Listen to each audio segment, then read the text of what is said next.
Let's start recording the lecture, and let's start.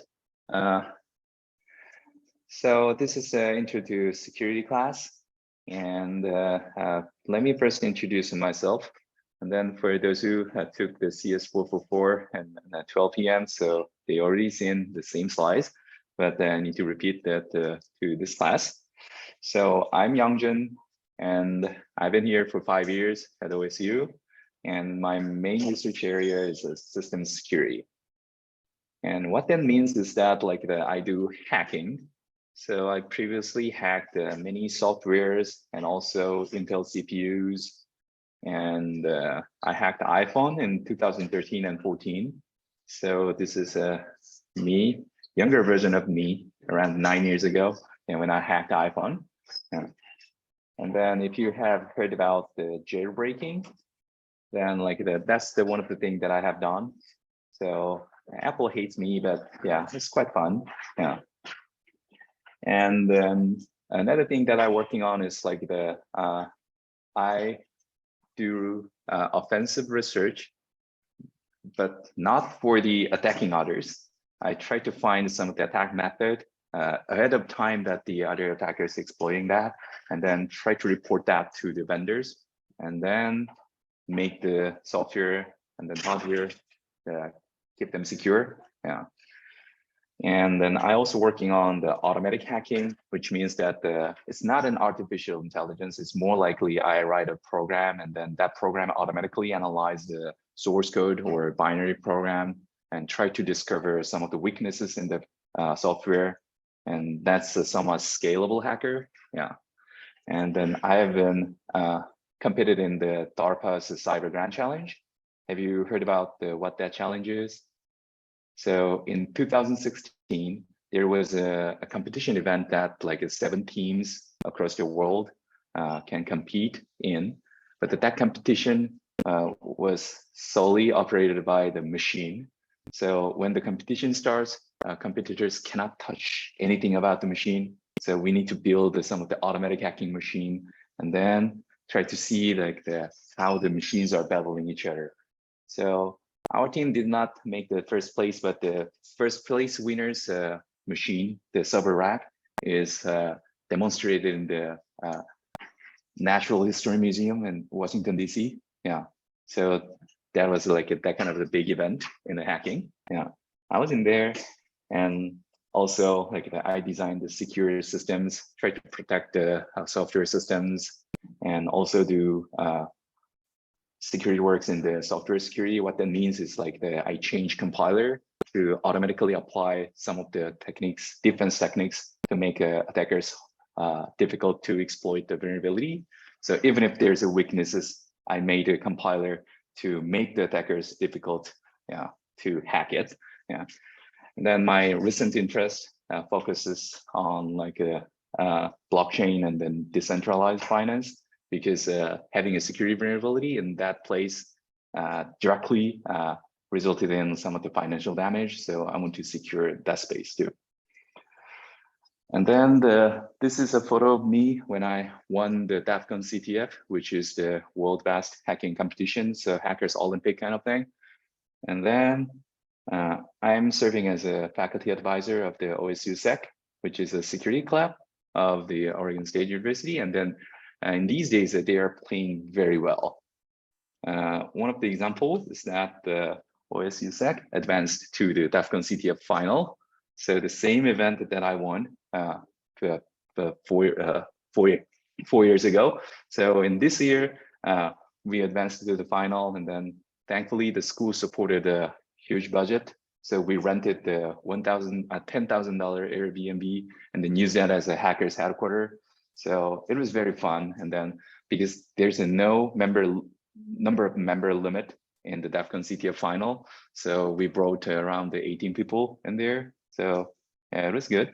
And then if you want to be part of that, or if you want to be competing the hacker with the hackers and then hacking competition, so please think about joining OSU SEC.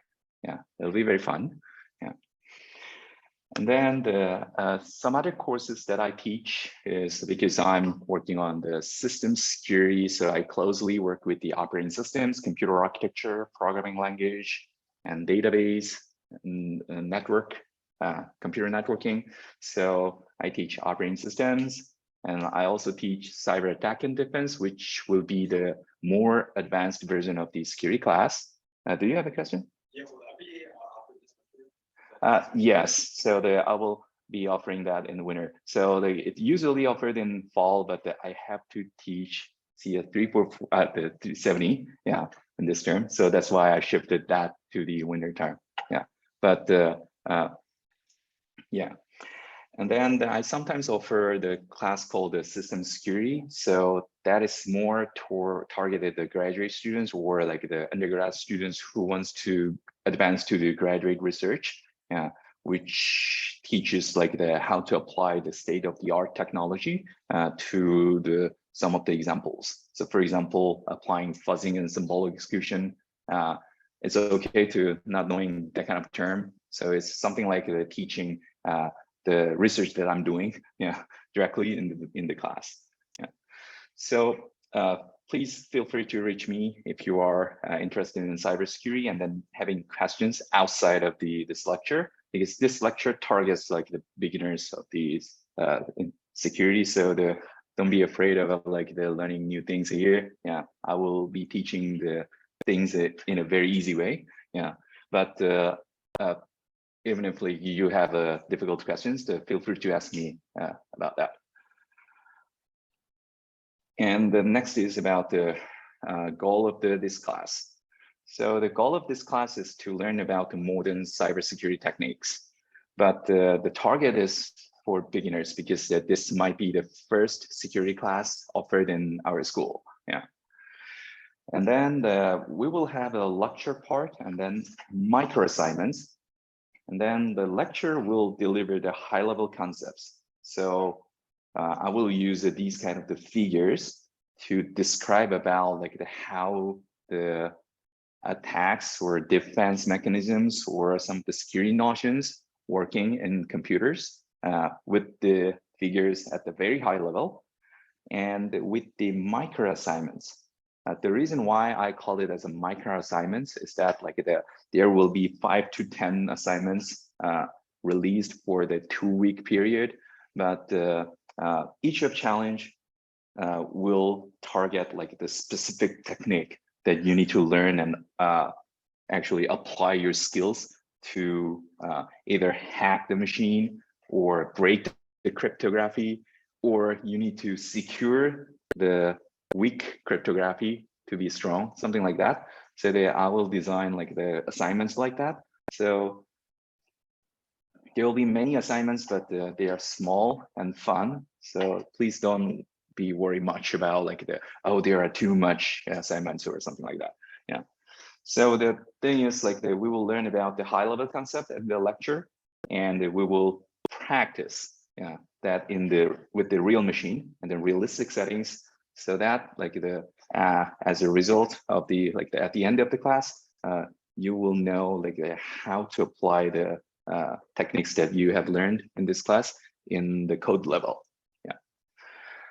And the topics that we will cover, so within the 10 weeks of the beginners class, we cannot cover all the security stuff, but I would like to introduce the most recently available and important topics. So that's why I don't use textbook, because some of the textbooks are very good, but they are going over mostly targeting like the 16-week semester-based school. So I believe like that I cannot cover all of them, but I thought that like it'll be better to remove the textbook and then like deliver some of the interesting and recent topics to motivate you guys to study more further to the cybersecurity. So the topics that we'll cover will be first 1.5 weeks to 2 weeks. Yeah, we will cover the basics of the cryptography.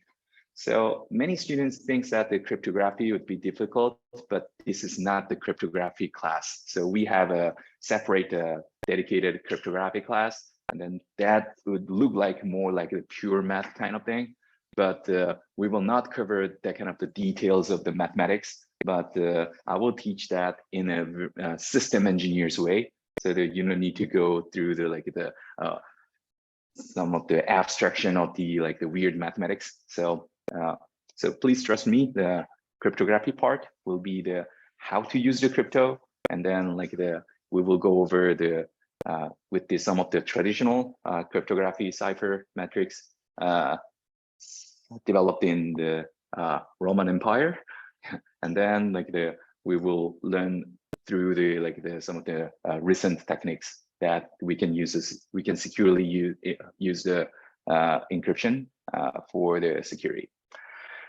And the next topic is network security. So the figure here shows a little bit of let me move down this a little bit.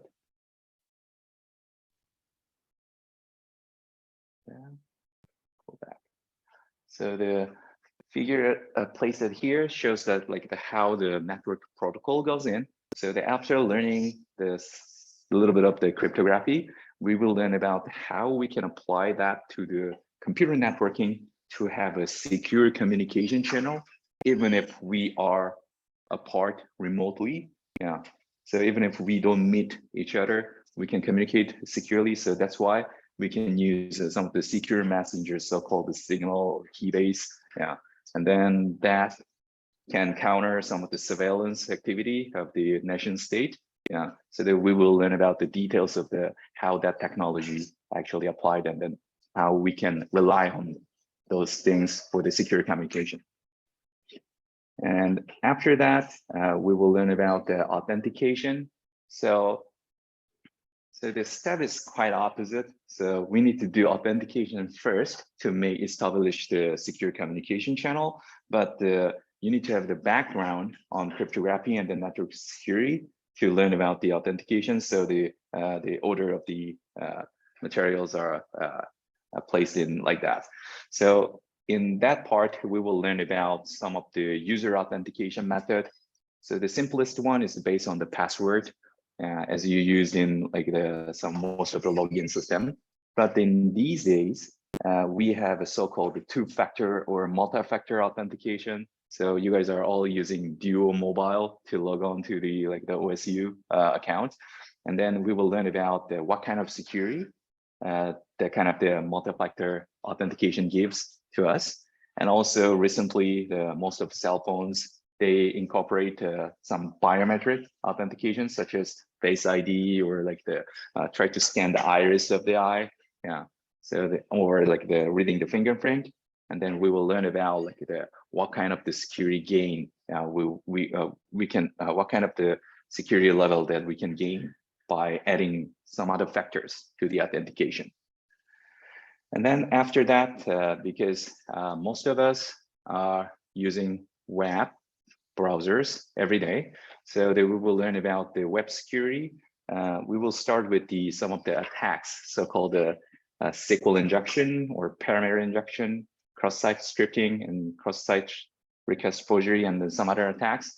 And then we will also learn about how to defeat such attacks in the web application. So you will know that how to protect your own web application if you develop one for some use. And then we will move on to the software security. And then there is a famous class of the vulnerability, so-called buffer overflow. And then we will see that what kind of the effect of the hacks can happen if the software has a vulnerability. So that will also encompass about the logic bugs, and then try to find these kind of the bugs with the static and dynamic analysis is also included in that week. And finally, we will learn more sophisticated attacks and defenses. So about the malware, and then how to defeat the malware with the antivirus, and also phishing, ransomware, privacy, and others. We will handle about that. And then I will also introduce some of the realistic examples. Have you ever heard about the Stuxnet malware? Yeah. So some of you have heard about that, and some other have not. So what that is, like the US government, they admitted it. They released a malicious software to stop the operations on the nuclear power plant in the Iranian state. And then that kind of attack was launched fully remotely. Yeah. So the US armed forces has never visited Iranian nuclear facility, but they can remotely deactivate around the 971, the centrifuge, some of the devices. Yeah, they broke all of that. Yeah, just using the cyber attack. Yeah. So I will introduce at the end of around the end of the lecture, I will introduce how that attack can happen, and then like what's their implications, and then what should we learn to defeat that kind of attacks? Yeah, for having a real secure cyberspace. So the objective of this class is to learn about the modern cybersecurity technologies, and then after finishing this the course, you will be able to answer to the following questions. So regarding the cryptography, how can we make our communication secure? Yeah, that's the first thing you will learn in like the first 3 weeks. And then next is about the authentication. So think about like we are communicating over the network, then like we cannot know if there's some of the middlemen relaying all the traffic, or like we are like directly talking to the other entity. Yeah. So like we will learn about how to detect that kind of thing, or how to defeat such an attack. Yeah, that attack is called the man-in-the-middle attack, and then there's a way to defeat that kind of attack, and then we will learn about that. And also like we will also learn two-factor, multi-factor authentication, how that kind of adding more factors will make the attackers difficult to stealing the account. And also what are the effect of the incorrectly deployed systems? What that means is like some of the code that has a vulnerability or errors. So let me ask one question. So you guys know about like what's the blue screen in the Windows, right? So how do you feel when you see that blue screen? Time to buy some more stuff. Yeah. To fix it. Yeah. So there's some people got frustrated, but for me, that's the opportunity. What that means is like the blue screen means that the developer make a mistake. That's why it causes a blue screen. And then what hacking in software security means is that like try to control that kind of error to do something that I want. Yeah. So there are many people think that like the hacking is something like stealing the password and then try to log in. But the real hacking means that I don't even know the password, but I can do whatever I want. Yeah, it's something like try to exploit that kind of the blue screen error to switch, like flip the bit of the is admin or is logged in, that kind of flag. Yeah. So like the beauty of the hacking is like the controlling some of the unexpected error to on my own purpose. Yeah. So we will learn about like how we can exploit some of the unintended error and then change that and then repurpose that into like some of the primitives that we can launch some of the attacks. Yeah. And so like by learning about that, we can learn about how hacking actually works, and also like what attackers can do with these simple errors. Yeah. So you will be surprising that like even for the one simple mistake, yeah, attackers can take over the entire system. And then like we will learn about the malware, and then like so the malware analysis is actually the cat and mouse game. So how many of you have taken the class called the Computational Complexity? None of them? Yeah. So like what that class is teaching is like there's a theoretical machine called Turing machine. And then power of the Turing machine is actually the same as like what our computer can do. But there is a problem class that our computer can never solve, which is so-called undecidable problems. And then telling if software is malicious or not is in the undecidable class. Yeah. So then what that means is that like theoretically, we cannot generally tell if the supplied program, the target program is malicious or not. We can only tell them if the software unfold their malicious activity. Yeah. So implication of this is like the detecting malware is a very hard problem. Yeah. And then what most of the antivirus companies are doing is like they try to generate some of the signatures of the known malwares, and then they try to detect the known ones. Yeah. So that's why even if like you install the antivirus software, so you can still get infected by some of the ransomware, and then you need to pay some of the Bitcoin to like recover your data. So that happens.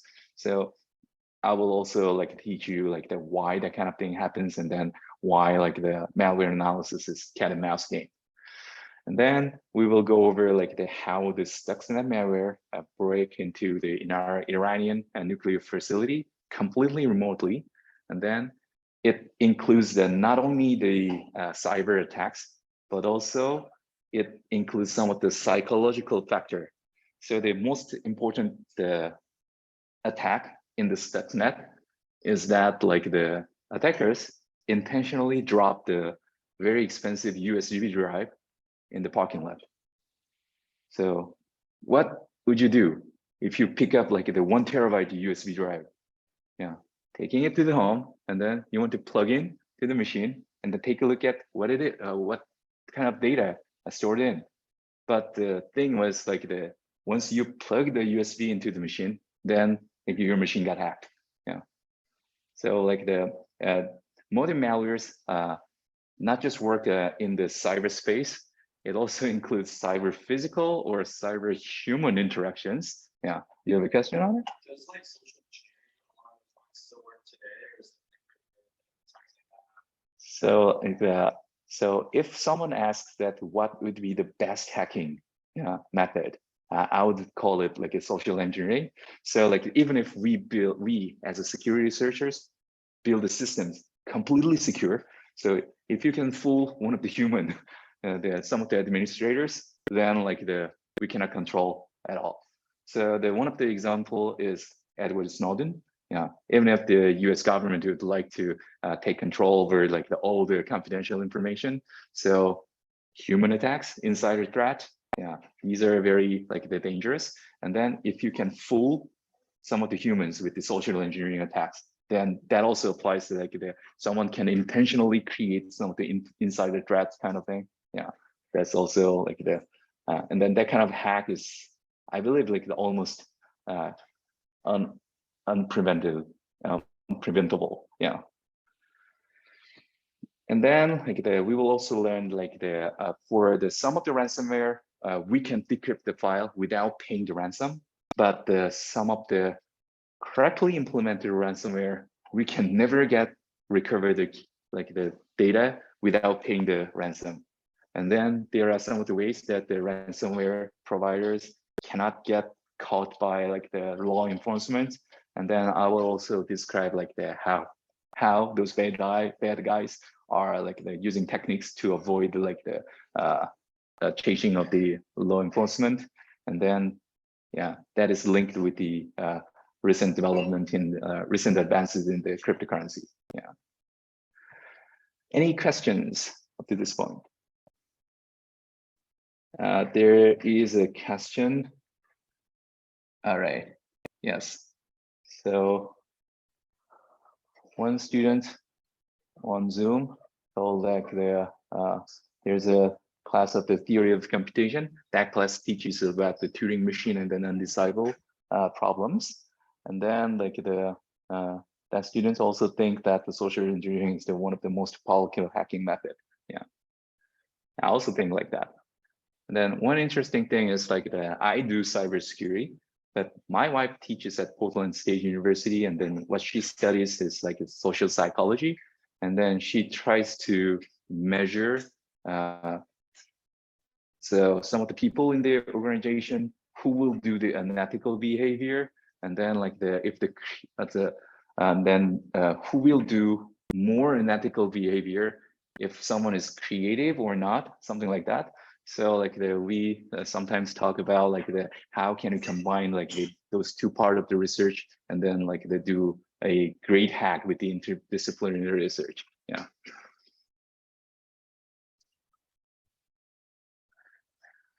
And then I know that the Canvas is the official delivery method for the class, but it's very hard to use for me. So I apologize for that. So like I will use Canvas for announcing some of the messages to you guys via email with the announcement. And then I also set all the placeholder assignments to show up the due dates correctly on your calendar. Yeah.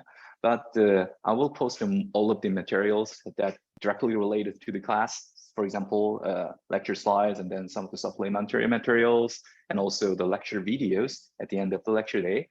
Yeah, on this website. Yeah, so you will have all the links on the Canvas syllabus, so you don't have to memorize it, but you can connect to that website. And then this is my email address. So like if you have like some of the questions longer than like something that you can ask on the Discord, and then please send me an email at any time. And we have a TA, Jivan, yeah, and then he will be coming to the class starting from next week. And then like as I told you, we will have a recitation time after the class, but that is just assisting, like myself and TAs are assisting like how you solve the micro assignments. Yeah. And then we have two servers that you need to register. So one is our scoring server, and then I will show you that later. So the one of the assignment for you all for today is like registering to the scoring server. Yeah. So that's the one thing.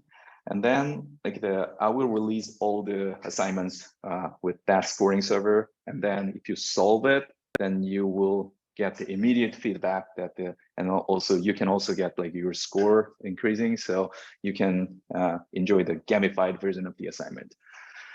And then we will have a Discord server. So please join to this server, and then feel free to leave any kind of questions in there. And then for some of the questions are like curious about like commonly among the students, we will pin the message per like each set of the challenges channel. So like please try to take a look at that. But right now there's no challenges open, so there's no channel yet, but I will create that during the weekend. Yeah. And then after registering to the scoring server, there's instructions that you can create an account that our challenge server. So that server is based on Linux, and then you can write a program, and then you can play with the actual assignments. And that server address is vm-ctf1.eecs@oregonstate.edu. So like and then like this machine is behind the OSU firewall. So to connect there, you need to either be on the campus network, or you need to hop on the Flip first, then you can connect to the server. So my instructions are based on like using the Flip server as a hopping server. But if you know how to set that up, then like you can directly connect to there while you are on campus. And we have 10 weeks schedule. And so in this link, under this link, you will have the calendar format like this. And then we will have 2 weeks for learning cryptography, 2 weeks for network security, and then cover the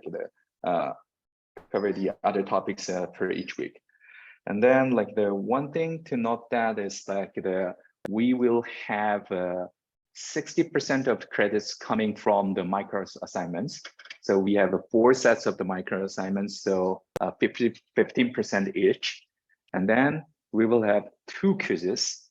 So one quiz on the October 20th, and then another quiz on the Tuesday of the Thanksgiving week, 22nd, I believe.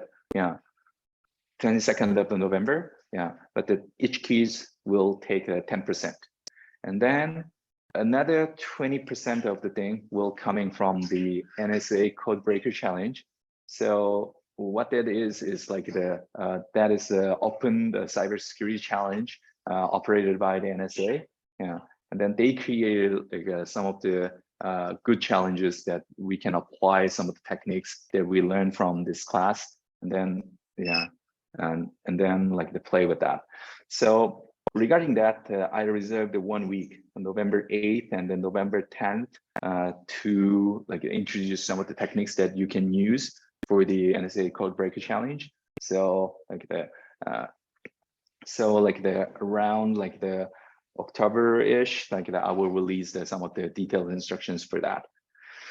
And then, although this class is operated in person, I try to maximize the flexibility. So like you don't have to attend the class.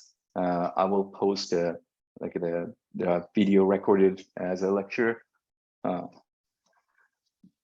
YouTube, and also I will also have like the Zoom sessions, so like you can join synchronously and remotely from anywhere. And then I will have my office hour from like the 5:30 to 7 p.m. on Wednesday. So if you want to ask questions in person, please visit my office. So I will let my door open unless I notify you that like I will be in travel or something. Yeah, you can come during this time, or like you can have an appointment. Yeah, if you cannot make this time, or you can always send a direct message if you have any questions on this. Yeah. And then our TA will also offer some of the office hours. So like you can ask any questions regarding the micro assignments on something else. Yeah.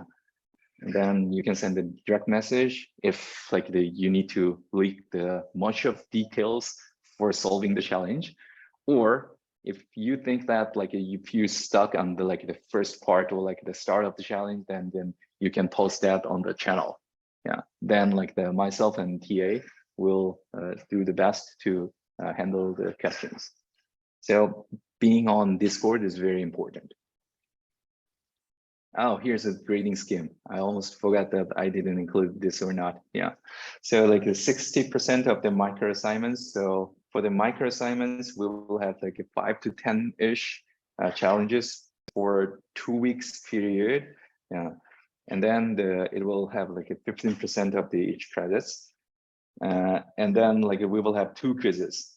Quizzes are mini exam, and then that will be operated completely remotely. So I will create the quiz on Canvas.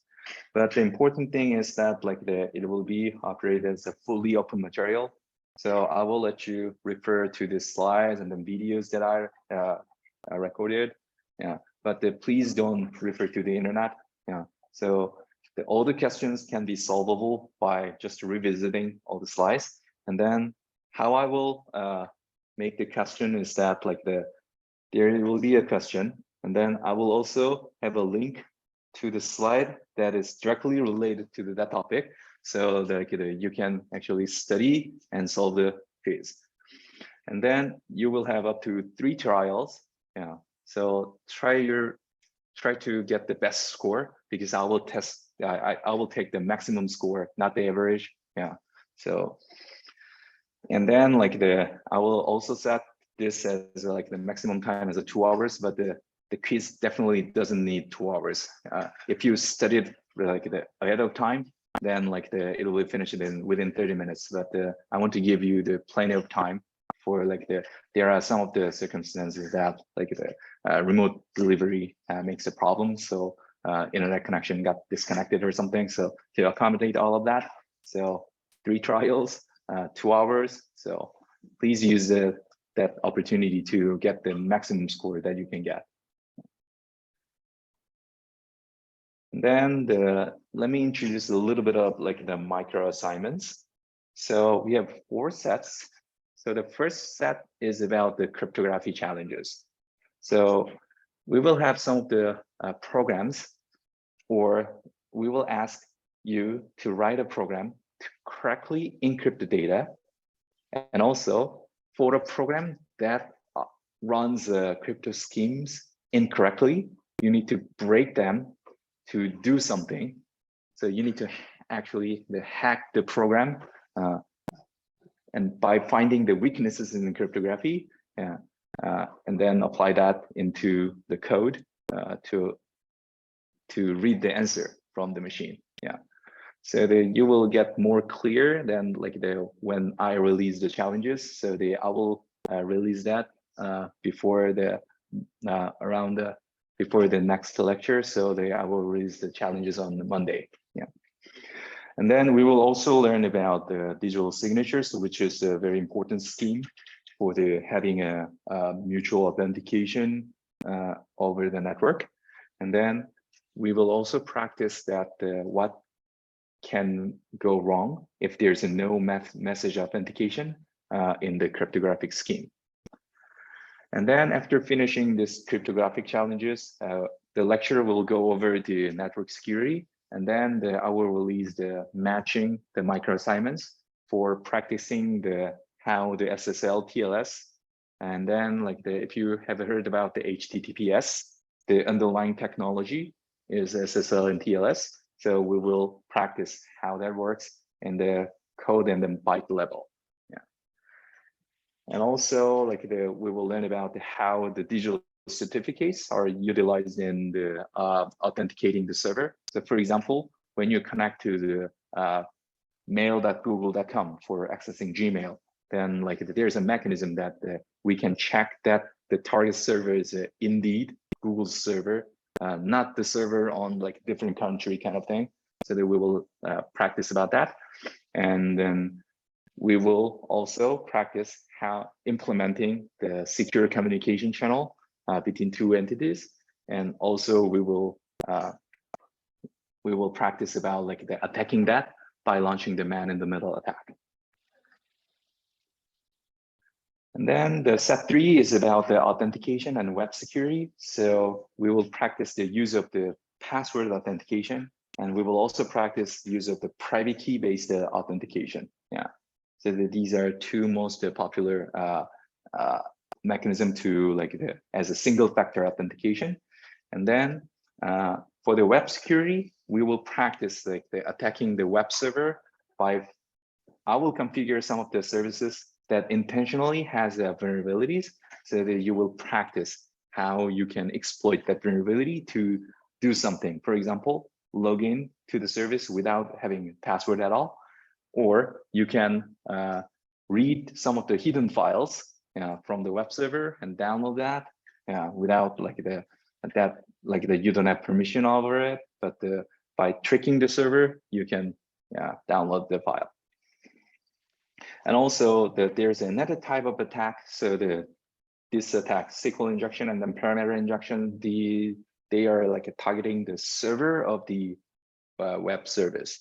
But another type of the attack, so-called the cross-site scripting and cross-site request forgery, is something like that you put some of the articles on the web server, just a blog post kind of thing, and then you can fool the user who read that article to do something for you.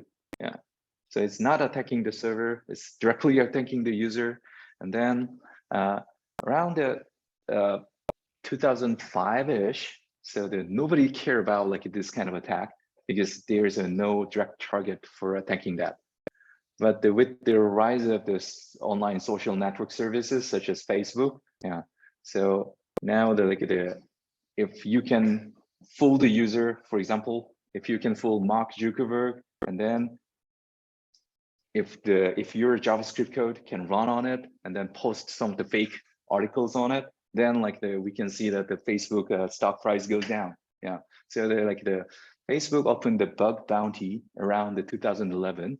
And then while nobody treats like a cross-site scripting attack as a real critical one, they paid around like several thousands, tens of $1,000s as a bounty, because that kind of attack is so important on like that kind of online social network services. So we will learn about that.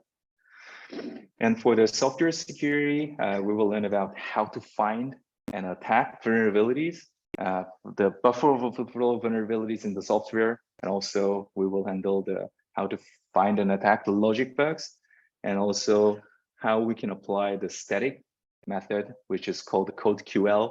So it's so-called code query language. So we can write some of the structural language to find some of the vulnerable patterns of the code, and then we can apply that across the entire GitHub. Try to find like some same class vulnerability across like all of the open source project. So that's possible. We will learn about that. And then another way to find the vulnerability, which is a dynamic version, so-called fuzzing.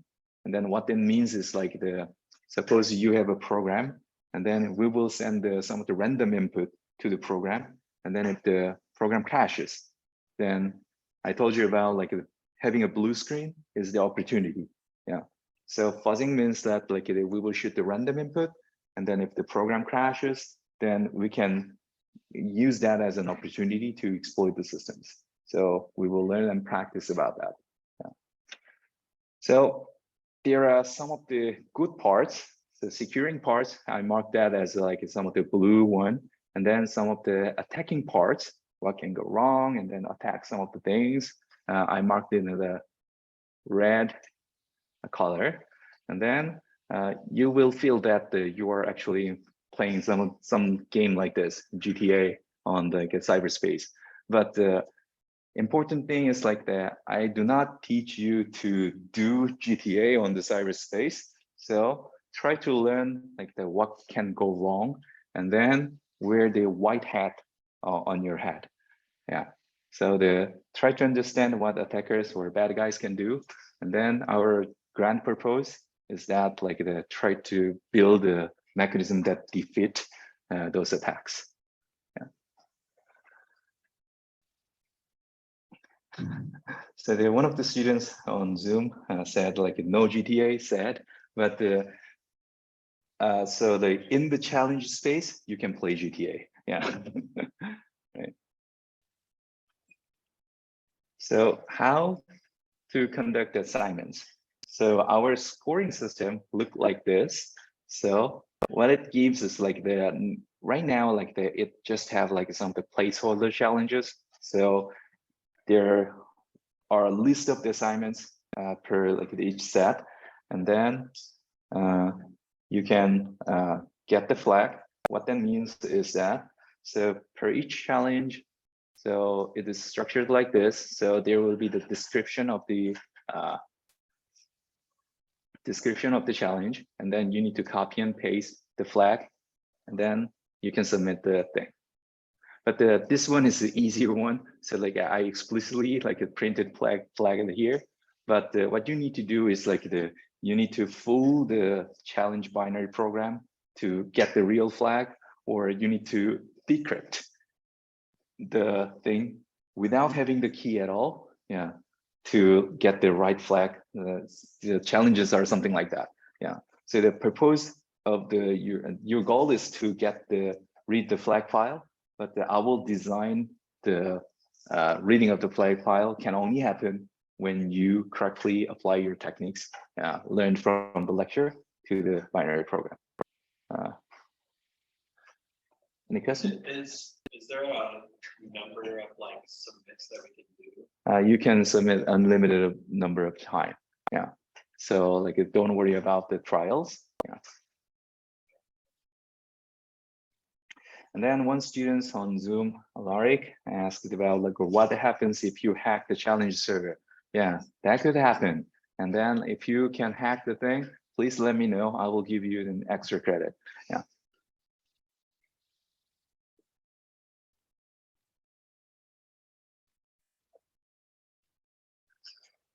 So so the assignment rules are so I encourage you guys to talk each other, even in person or even on Discord. Please share your idea, hints to solve the challenges. But please do not share the hint if like that makes the challenge too easy. Yeah. And then like if you solve the challenge, and then if some others are struggling with the same so some of the problems that you have overcome, then please help them out. Yeah, that's completely okay. But the important thing is like do not share the code directly. Yeah. So the purpose of the doing like micro assignments is like the translating the high level concepts into the real code level. Yeah, that's very important. And then you will learn a lot from that. It will take a little bit of time to actually implementing the thing and then attacking the challenge binary, but you will actually learn a lot. Yeah. So like, please do not copy other students' code and then do not publish your solutions online. Yeah. And then like I will ask you to submit a little bit of write-up for the like challenges that you solve. So you can mention your collaborators in the write-up. So it's completely okay. So I will not deduct scores like if you two students using the same method, but because like we will almost have like all the similar methods to the solve the challenge. But the thing is like because each will work differently, and then each has a different mindset. So like their code will be completely different. Yeah. So the similar codes are okay, but if I detect like the identical code, that will be the problematic. Yeah. So don't do plagiarism. Yeah, because like the scoring server only accepts the flag and then ignores the means to get to the like getting the flag. So like there's no practical method to measure like you indeed solved it or not. So I will just trust you. Yeah. So I will grade it by like the score on the flag at scoring server, and also like based on the write-up. So yeah, I believe like if you do on your own, and then you can mostly solve like many of the challenges. Yeah. And then I put all the due dates. So all the due dates are like the Tuesday right before the class. So at 2 p.m. Yeah, I try to give the maximum time for you guys, but if I set the due date as like the Tuesday 11:59 p.m., then nobody wants to focus like the during the lecture time. So like I would like to set the due date time due time as like the right before the class starts. Yeah. And then the submission rules are, if you submit before the due date, you will get the 100% of score. And then we will have a 1 week of the grace period. So what it means is like if you submit the flag within 1 week of the due date, then you will get 50% of the credits. But after that, you will not get the credits. So like please work on time, and then please be proactively asking the questions if you blocked on like some of the challenges.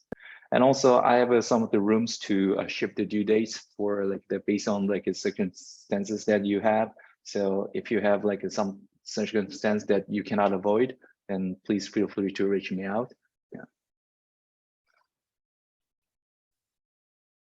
So be active on Discord, help each other, and while helping the other students, don't share the code directly. So try to explain it as a high-level concept. By doing so, you can reorganize what you have learned in your brain, so that's good for you. And then that also helps the others to overcome some of the hurdles, and then boost the learning of each other. Yeah. So this is the last slide, and then from now on, I will guide you on like how you can register yourself on our scoring server. Yeah, if you have already done this, then like you are free to leave the classroom. Yeah, but I will demonstrate like how we can do that. One question. Yeah, this is just related to science. How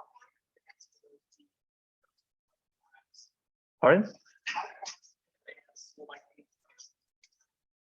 So like that depends on like when I implement all the challenges. So I will post the first set on Monday, Yeah. And then like that, I will try to implement as soon as possible. So that like if you solve all the challenges for this at one, then you can start even before like step 2 starts. Yeah, I will try to arrange that. Yeah. Yeah.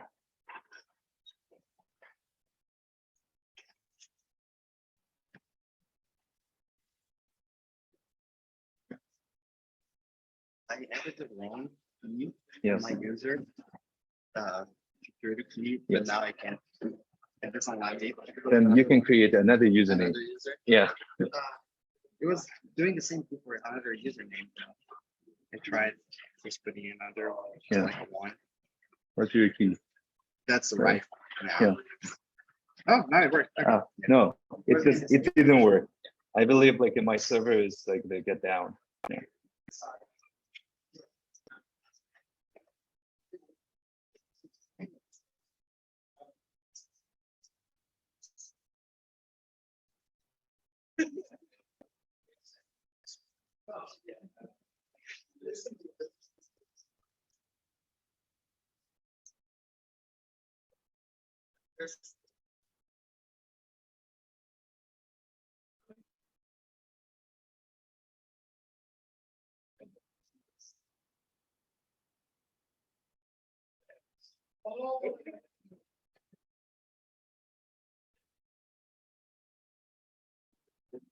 It didn't actually work. Yeah. Try to do it again. So I restarted the machine. With the same user? Yeah. Different user? Try it first.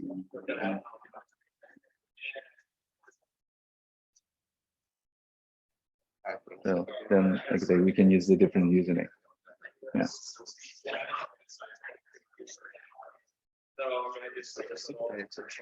And 3 or 4. Yeah. That's right. Yeah.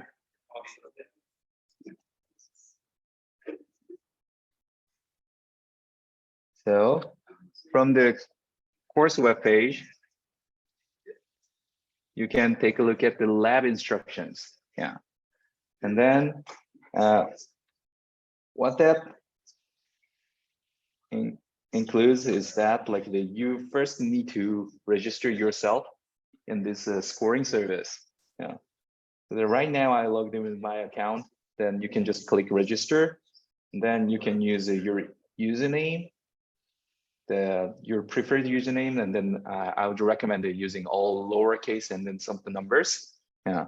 And then you need to put your email address. But right now the scoring server only accepts at oregonstate.edu email address. So please use your oregonstate.edu email address for it. And then it will require you to click the confirmation on your email. But the problem is that last night I realized that the OSU spam filter send the confirmation email to the junk folder sometimes. So if you cannot get the email correctly, then please check your junk or spam folder to get it correctly. Yeah.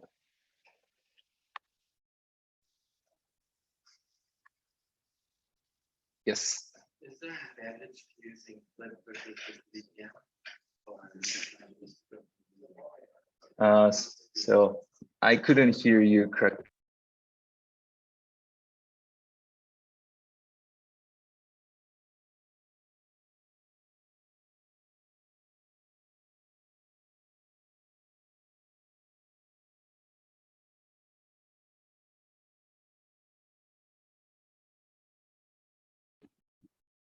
Then I use Flip for being foolproof. Yeah. So like the students can be on the same environment because some of the students are using Mac, some other students are using Windows, and then they don't have like the SSH command. So yeah, that's why.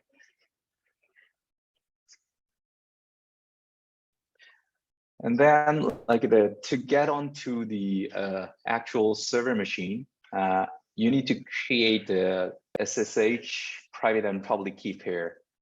So if you already have it, then you can just copy and paste your key at this menu called account. Yeah. So that you can put your preferred account name. You can change it, something like this, or you can use the same account name like this. And then you can put your SSH public key. Then it will automatically create the account for you, and then you can log into the server. But I will demonstrate how you can create the new key on Flip server right here. So first you can get on to the Flip server like this. And then the instructions on the class website says that if you don't have any kind of SSH key, you can create a new EDDSA key. So ED25519 is like the LVT curve of the P255. Like there's some of the crypto scheme on that.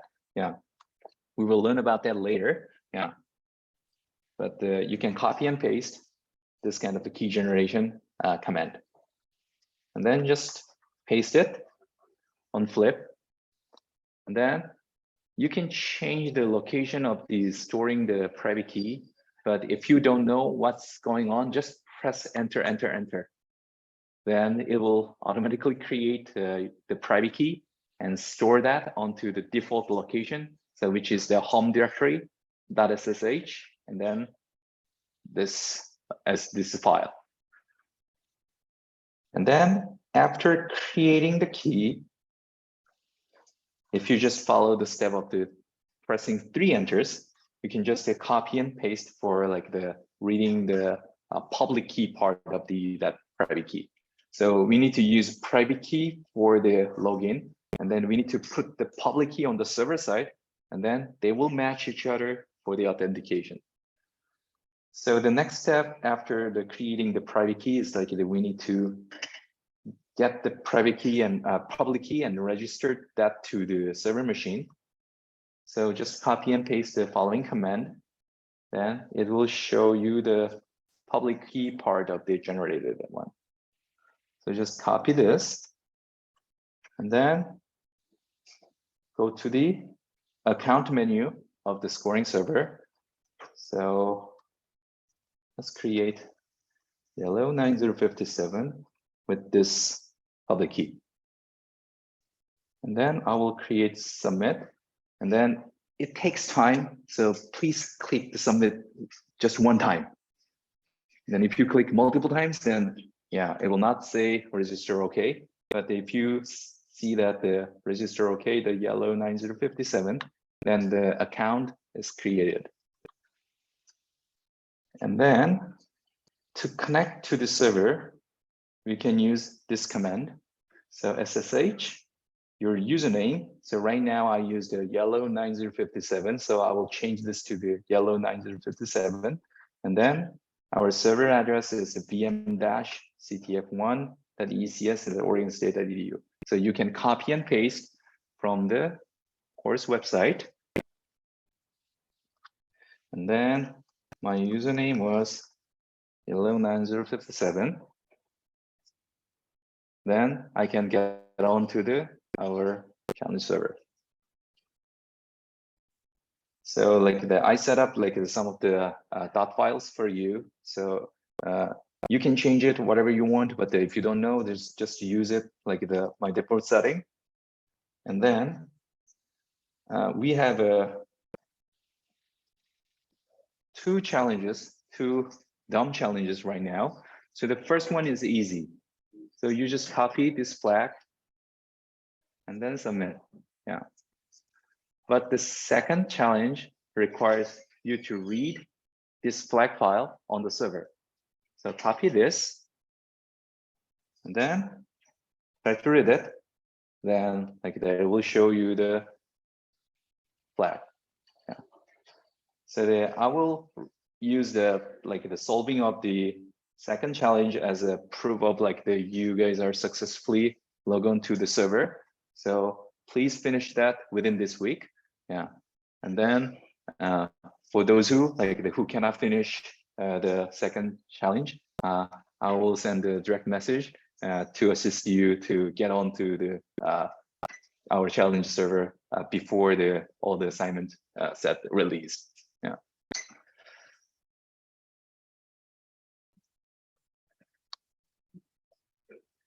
So right now there are too many requests, so that I will reset server if there's an error.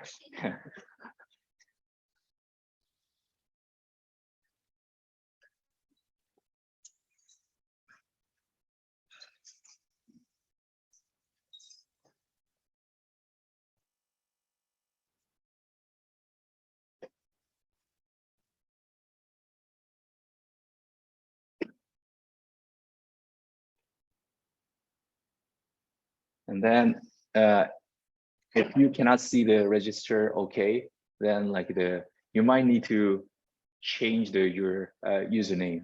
So you can use your preferred username dash like the _1 _2 like that. You can do that, but the later like I can fix your private key registration for the last one that you use, so you can use the original username for that. Yeah.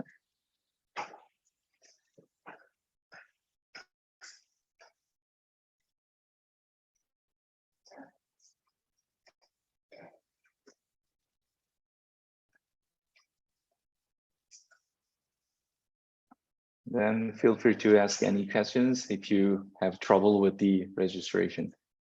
Yeah. Yes. I've just been getting permission to try again this entire time.